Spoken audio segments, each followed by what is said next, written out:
Hi, I'm Vedant Sani, a regular classroom student of Shri Chaitanya Chandigarh. 7th में score exam दिया था तो वो थोड़ा बाकी एग्ज़ाम से थोड़ा चैलेंजिंग लगा था। इसमें क्वेश्चंस मैथ्स और मैट के स्पेशली अच्छे क्वेश्चंस थे, टाइम टेकिंग थे और समय में निकालना थोड़ा कठिन था। फिर उसके थ्रू मैं श्री चैतन्य में आया और वहाँ मुझे थोड़ा एक्सपोजर मिला कि बाकी मैथ्स ओलंपियाड्स का, आरएमओ टाइप ओलंपियाड्स का, और वहाँ से मैंने उसकी प्रिपरेशन शुरू की।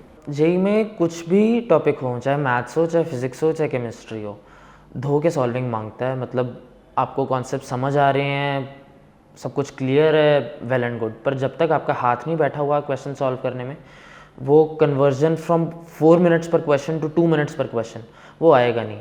और एंड में बात इसी की रह जाती है कि आपको लग रहा है आप बहुत स्लो हो, पर बाकी दुनिया के हिसाब से आप बहुत फास्ट हो। तो मैथ्स के जैसे बहुत ज़्यादा एक्सपीरियंस रहा था तो मैथ्स में इतनी दिक्कत नहीं आई थी सॉल्विंग की, लेकिन फ़िज़िक्स केमिस्ट्री में कि पहले छेड़े नहीं थे तो सॉल्विंग करनी पड़ी थी। 11th में थोड़ी कम थी, मतलब मुझे सॉल्विंग का कॉन्सेप्ट नहीं था, मुझे लगता था आइडियाज़ क्लियर हैं तो काम बन रहा है। लेकिन 12th में आके पता लगता है कि 11th में मतलब कंसिस्टेंटली आप सॉल्व करते रहो, जैसे जैसे टीचर्स बताते हैं वैसे वैसे क्वेश्चंस रोज़ के या गुड फ्रीक्वेंसी आप प्रैक्टिस करते रहो तो बात बन जाती है। एग्ज़ाम डे का एक्सपीरियंस मेरा कुछ खास रहा नहीं।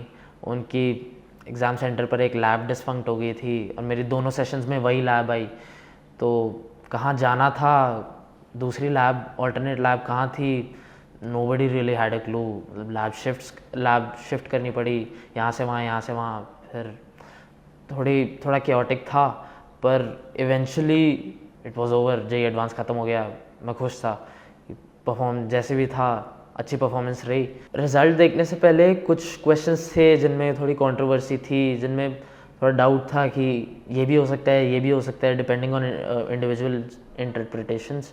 पर थैंकफुली मेरे केस में सब रिजॉल्व हो गया था, सब पॉजिटिव साइड पर रहा मोस्टली, और I am really happy with the result.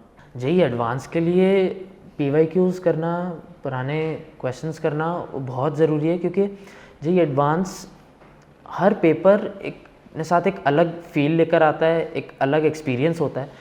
तो और जेईई एडवांस की थोड़ा यूनिक होता है एज एन एग्ज़ाम।